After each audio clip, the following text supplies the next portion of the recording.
All right, so the New York City mayor lifted the vaccine mandate, meaning that Kyrie Irving is now eligible to play in home games. Kyrie Irving was sitting on the sidelines during home games, and the fans were coming to the games, and they weren't vaccinated. But Kyrie Irving just wasn't allowed to play in the games because he wasn't vaccinated. So we know this was a bunch of gimmicks, it was a bunch of optics. It was long overdue. They were supposed to Ben got rid of this. Ben settled this all out, and now Kyrie is able to play in home games. So the Get the Jab or Else community, Stephen A. Smith. I've talked about that community in my previous Kyrie Irving video, but the Get the Jab or Else community, Stephen A. Smith is one of the guys in the front of that unit.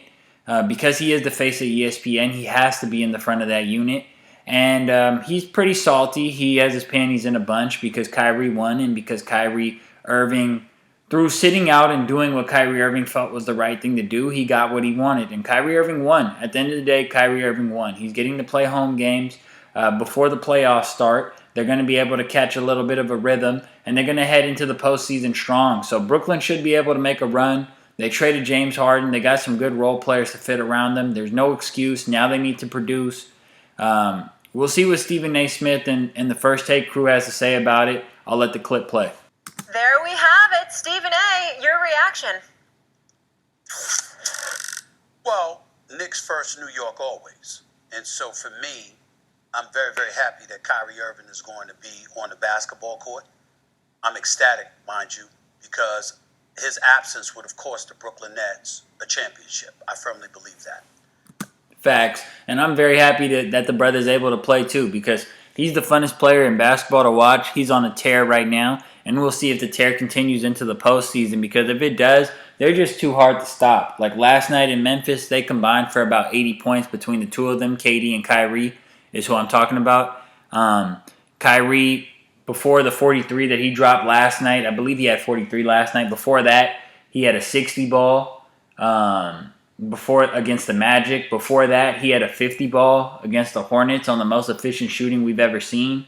Before that, he locks up, actually in between those games, he locks up James Harden and scores like 22 in like 3 quarters. So he's just on a tear right now, and it's just great basketball to see. And so the fact that he gets to play, I'm very, very happy. The mandate was bogus. Mayor Adams should have lifted this months ago. I don't care what he says. The Bill de Blasio administration is no longer in office. Mayor Adams is. And it should not have taken this long, because the second that forcing people to get jabbed with something that we don't know enough information about is pretty bogus.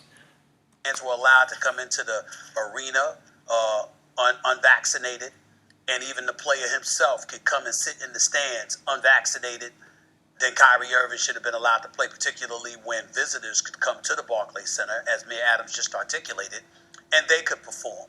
It didn't need to take this long. Yeah, that's the craziest part to me, is that you could be a player who didn't get the jab playing for another team, and you could come into the Barclays Center and play. You guys can dap each other up after the games and do the whole thing, but Kyrie Irving can't because he plays for the team, so he can't, but you can come into the stadium and do it. It was just so wonky. And as far as I'm concerned, it was a dereliction of duty up to this point that it wasn't changed. Having said that, I also don't want to give the NBA a pass. The reality of the situation is the best interest of the game is a clause that could have been used to mandate that folks be vaccinated. It's not a right to play in the NBA. It's a privilege. It's your league. And you have the right to invoke and implement what rules you want to. I know the Players Association was giving you resistance, although they both were supportive of players being vaccinated. That just sounds so crazy, though. That sounds so crazy. Stephen A. is pushing that the NBA force players to have no other option but to get the jab. Just crazy. Although they didn't very dictatorial. Want it to be an enforceable matter, but maybe that's something that's going to be revisited with their next collective bargaining negotiations, because it should not have come to this point. With all of that being said, we all benefit, basketball lovers everywhere, because Kyrie Irving needs to be on the basketball court. Even though this had a lot to do because of baseball, with the Aaron Judges of the world and the Rizzos of the world and the Yankees, because their brand is much bigger than the Brooklyn Nets. The bottom line is, as basketball fans, basketball lovers, we benefit from witnessing the greatness of Kyrie Irving. He is no hero. He is no heroine. he put himself above the. Who said that he was like? This is where Stephen A. Smith goes off the rails. Is who said he was a hero? Like who's praising Kyrie and just saying, "Oh, Kyrie, this like." I'm not saying that you guys should look to these athletes as role models. You should never look to these athletes as role models. They're athletes at the end of the day. You should look to your parents. You should look to people in your community who are actually doing something as role models. But like Kyrie Irving stood up for what he believed in. He said, "I don't want to get this. I don't want to get the jab." And that was his right. And he elected not to get the jab, and he dealt with the consequences that came with it. He said, no matter what it is, I'm not down to do this. And it worked out in his favor because he ended up not doing it and getting what he wanted, which was being able to play home games. So I don't know why Stephen A is going out of his way to like demonize him. Well, I do know why. It's because if he's part of the get the jab or else community. So because he's part of that community, he has to demonize Kyrie for sticking for what he believes in and getting his way. Because Stephen A doesn't want to put that. He doesn't want to put that out there. He doesn't want that to be the. He doesn't want that to be the way. He doesn't want people to look at it and say, "Oh yeah, you just stick to what you do and you stick to what you know and what you feel is right, and things will work out how it's supposed to be." Because that's not how Stephen A views it. Stephen A is a company man, and he says, "I'm going to go along with the get along, and if I do that, things will work out for me." And that's how Stephen A knows it to be. He knows that you have to play the game. That's how he operates. He plays the game. So when Kyrie Irving didn't dance, when he didn't play the game, when he didn't go along with the get along, now Stephen A. Smith has a problem with it. He has a problem with people not having the mindset of an employee, having the mindset of a worker or a follower. Stephen A. doesn't like that. The team, which is entirely his right, and it's understandable because we're talking about injecting something into your body, which we all understand. But at the end of the day, that don't make him no damn hero. Do you understand that? Because you're demonizing the brother because he didn't want to get that jab. You're demonizing him, and it's not really about being anti-jab or anti-this. It's about being anti that jab. Because that jab, I'm trying not to say it, but that jab is something that hasn't been experimented enough. It's not something that we know enough about. It's still fairly new. There's going to be more information that comes out about it as the years go on that will, confirm that it's something we should be taking or should be partaking in or something we shouldn't be. So it's just too early. And, just for what it's worth, taking something that you have to be mindful of other people taking it or not, or taking something and then, still having to do, still be precautionary after the fact, like mask and stuff like that, N95s, like it just kind of shows that you don't really think it works or you don't really know if it works. And if that's the case, then why are you forcing it down on people? It's a cause for concern, and it's going to make anybody who has a brain at least debate it. I'm not saying you don't have a brain if you get it, if you decide to get the jab. That's up to you. You got to do what's in the best interest for you. But anybody who has a brain is at least going to debate whether they should or not. It's not something that you're just going to jump to and say, "Oh yeah, perfect. Let me do this." Like, it's something that you have to think about before partaking in. Hero, because he's not. He was willing to leave the Brooklyn Nets hanging if necessary, willing to jeopardize their championship hopes if necessary because of his individual isolated choice at the expense. Yeah, he put his health above winning a championship when he already has a championship, and when he had an opportunity that he probably had some inside information that they were eventually going to lift this, so that they were working towards lifting it. It's been rumored for a while that they were going to eventually let him play home games. So, hey, like, he won at the end of the day. He won. He got what he wanted, and Stephen A. Smith is trying to demonize him for sticking to his guns. Of his entire organization. And if that's somebody's definition of a hero, I'll just say it damn sure ain't mine. And that's where I stand with it. And I ain't back. Doing what you believe in isn't Stephen A. Smith's hero. So if you do what you believe in, and if you stay firm to your beliefs and what you think is the right thing to do, you can't be Stephen A. Smith's hero. Stephen A. Smith's hero is someone who does what he views to be the right thing. And what Stephen A. Smith views to be the right thing is doing what you're told. So if you don't do what you're told, Stephen A. Smith doesn't respect you. Backing up one bit from that position. Right, Stephen A. So obviously this rule was ill-written from the start. The execution of it was very odd, very bizarre. These guys are in agreement that the rule that it just made no sense, that it was ill-written, this, that, and the third, but they're still going after him. It doesn't make sense. I don't know how you could play both sides. If you know that it's ill-written, if you know that the shit makes no sense at all, how are you going to get mad at the brother when he doesn't want to partake in it, when he doesn't want to inject himself with that shit? I don't get it. So getting rid of it makes common sense as well as great for the game of the basketball in the NBA. I'm no longer a New York City resident. If I was, I would be scratching my head a little bit about the mayor 2 days ago saying one thing and then 2 days later completely reversing course. That's politics. It actually was less than that, but that's what politicians do. So exactly, that's fine. This Brooklyn Nets season has been one giant wrecking. And that's why, and that point right there is why you don't just go along with whatever you see on TV or go along with the get-along crew or Kwame Brown calls them the get-along crew. You don't just go along with the get-along crew or you don't just go along with what you see on TV or whatever narrative that they're pushing out. You actually got to use your brain and make your own decision. And if you just so happen to come with the same decision that the masses are coming with, then you can roll with that. But you got to come up with your own decision, because when you fuck up or when you make the wrong decision, you're not going to be able to point at them and say, well, I did it because they told me to. No, you're going to have to sit in it and own it. So always make your own decisions. Ball from where they thought they would be to where they are now.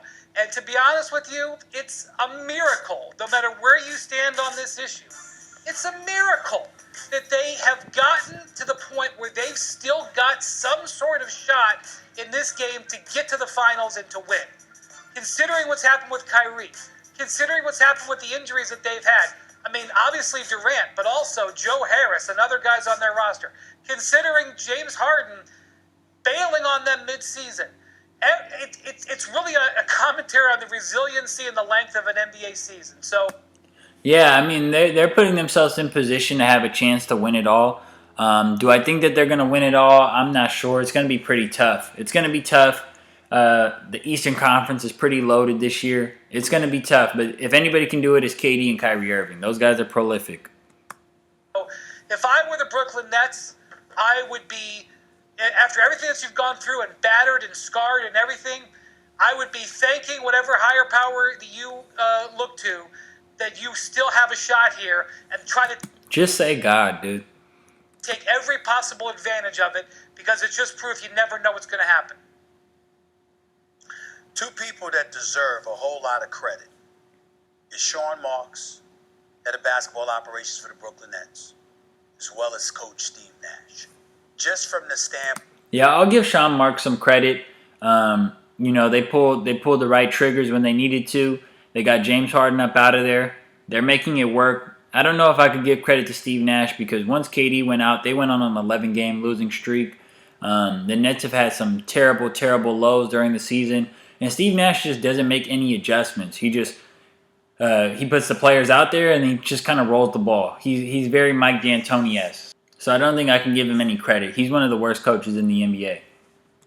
Point that these are two people that have had to deal with things that should have nothing to do with their job description whatsoever. And for them to sit up there and to do the job that they've done to hold down the fort, along with, of course, the greatness of Kevin Durant, who, when healthy, went in there night in and night out. I will remind everybody, the Brooklyn Nets were tied for the #1 seed in the Eastern Conference when Kevin Durant was healthy and when he went down.